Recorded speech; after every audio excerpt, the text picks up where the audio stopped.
Hey everybody, I am in a beautiful hotel in Cienega. I left Santa Marta yesterday. I was in Santa Marta for 9 days and gosh, just did a ton of stuff. Went to little pueblos up in the mountains, other little towns along the beach, went to museums and gardens. It was fantastic. But while I was there, I also made a very important health discovery, and I really want to talk about it. I hope you guys don't mind. It's a little bit embarrassing, and yet it's really important. You know, this tour of Colombia has been so different from any other tour I've ever done. Some of it has to do with Colombia, and some of it has nothing to do with Colombia. One of the weirdest things that I've done is I made a really big change to my diet. This is not something I ever expected to do. It's not something I thought about ahead of time. It's just something that happened. While I was in Bogota studying Spanish, I watched a documentary about a man with type 2 diabetes. He was very ill, and the documentary followed him to health. He reversed his type 2 diabetes through diet and fasting. And while I was watching this video, you know, I started to see symptoms in myself. I've never had diabetes or even pre-diabetes, but the symptoms really made me sit up and pay closer attention. And one of the ways that he reversed his diabetes was through fasting. I didn't know anything about fasting. I'd never even thought about fasting. But through this, I learned about intermittent fasting, and I thought, you know what, I can do this. And I started to do 16-8. It's where you fast for 16 hours, and then your eating window is for 8 hours. And so when I left Bogota until I arrived in Bucaramanga, this is how I was eating. And it went very, very well. I had no issues with it at all. And while I was, you know, touring, I continued to watch videos and read about fasting. And there was a theme that kept coming up, and that was intermittent fasting in conjunction with a ketogenic diet works very well, that the two really go hand in hand. And I didn't know anything about the ketogenic diet, and so while I was cycling, I was watching videos and learning about it. And by the time I got to Bucaramanga, I decided, you know what, I think I can do this. I think I can add this ketogenic diet to the intermittent fasting and just see how it goes. And the motivation for this had nothing to do with diabetes, but one of the benefits to intermittent fasting and the ketogenic diet is that you get great relief from inflammation. And I have suffered from chronic inflammation in my feet and ankles often after I eat for years and years and years. And I have tried so many different things to figure out what it is. And because this inflammation happens after I eat, I've always been under the impression that it was some kind of an allergic reaction.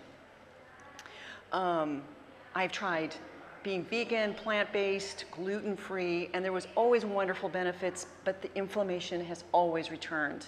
And so now I thought I would try a ketogenic diet and see how that went. And for the first few weeks, it went very, very well.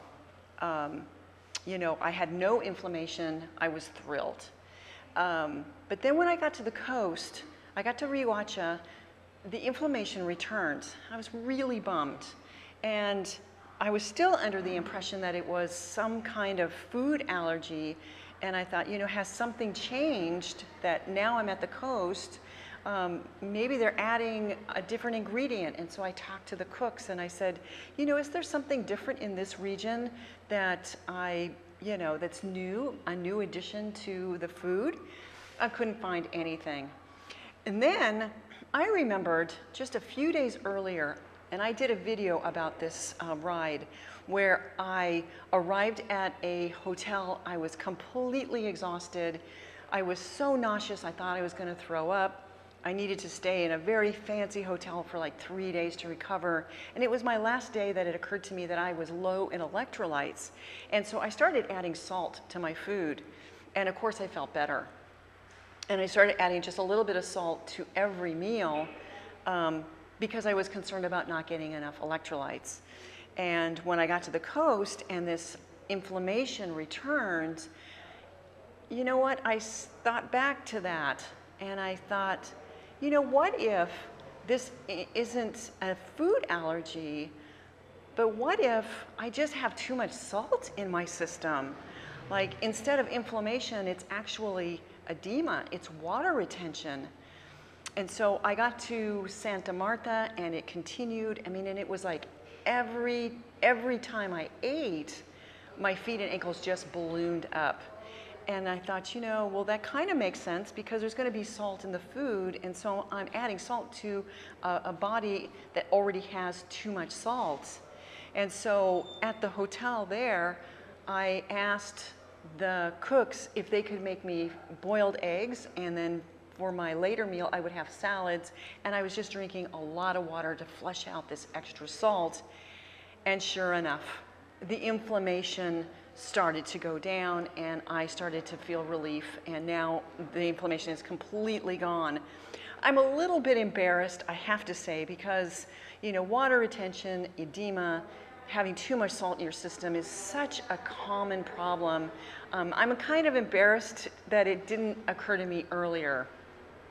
The good news is I now know what it feels like to have too little salt and also what it feels like to have too much salt. And so hopefully going forward, I can pay closer attention to both of these symptoms and, you know, stay on top of it easier.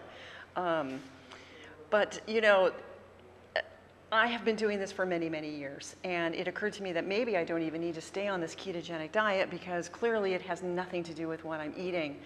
But I'm enjoying the ketogenic diet. I'm going to be touring for 2 more months in Colombia, and I think I do want to stay on it and just see what happens.